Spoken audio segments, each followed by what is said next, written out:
Hey y'all, it's Tina with the Nurse Knows coming to tell you about what I know this week. And I know that mental wellness should be a priority, and refocusing and resetting are key in emotional and mental success, wellness success, that is. Um, all of you know that I'm a nurse, and especially in since COVID 19, it is a really stressful job in nursing leadership, and I can tell somewhere between getting older and losing patience and needing time and having children, a family. Um, I think we've talked about before that it is very, very necessary to be mindful of mental and emotional wellness.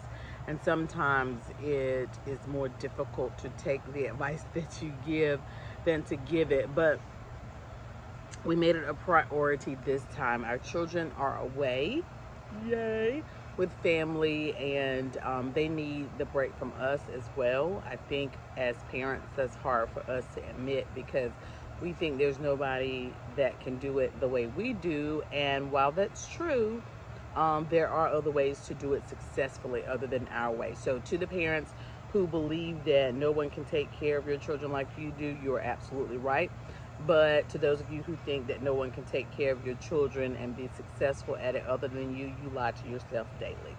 Okay? I believe that God cares too much for our children to let them go awry that way, and He gives gifts to people other than ourselves.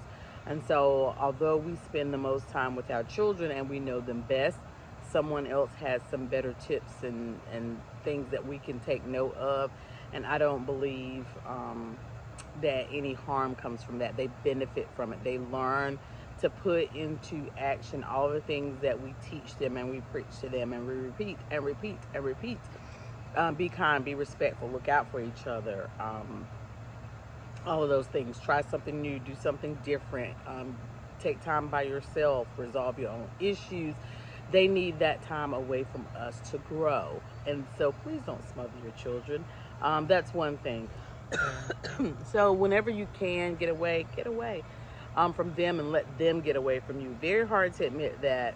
I think you think that our children don't need to be away from us, but they really do. My daughter reminded me, and they have a good time and they get a different perspective, and that's important in life, knowing that there's more than one way to successfully live life, or there are ways that you can unsuccessfully live this life, and learning how people do what they do is very, very important.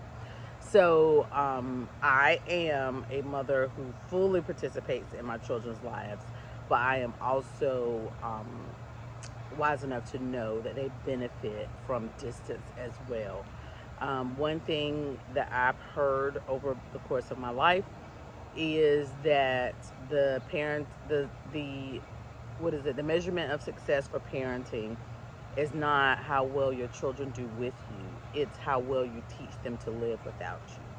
So that's part of the thing, a very difficult thing to think about and to admit that one day I won't be here, and that day, hopefully, I guess, will come before my children are not no longer here, unless we all go together. And when Jesus comes back, but unless that happens, then death is inevitable, and if life assumes the course that is normal to most, then I will likely go before they will, and they're going to have to learn to live without me. And teaching them bits of independence and life strategies, and allowing them to make their decisions without me and be away from me. It's part of that. Didn't plan to go there, but yeah, I'm there. So, but I am away. When the children are away, the parents will play. And this time, my husband decided that we should just not play locally at our house, that we should go away and play. And here we are in a familiar spot, one of our favorites that we've been to just for a quiet getaway. There's not much here, um, but some good eats, and just very peaceful. And we really enjoy that. I appreciate him for saying that to me. When you have people in your life, as you should, no one can live as an island for their entire life. At some point, you're going to need someone for something, even the most independent and the strongest of people. And even if you don't feel like you need someone, then you need someone, okay? Find a friend, a person who knows you well, that can tolerate your company and you can tolerate theirs, because sometimes you're really off and you don't understand or realize that you're as off as you are. And it's important to have those people that love you and have your best interests at heart to recognize that and let you know when you are off. So this is not going to be a long one because I am enjoying the scenery. It is beautiful out here and I love it. I just love the whole thing. I'm out on the patio. Our room overlooks the greenery. We can see the sunrise and set. And so we're just having a good, quiet time, reflecting on life this week, reflecting on our accomplishments, reflecting on our wins. We have learned that our wins are so much greater than our losses, and that the losses we took were very much worth it, and we wouldn't change a thing. Um, we went out to dinner this week, and we really talked about it and reflected. Did we do the right thing? Did we make the right decisions?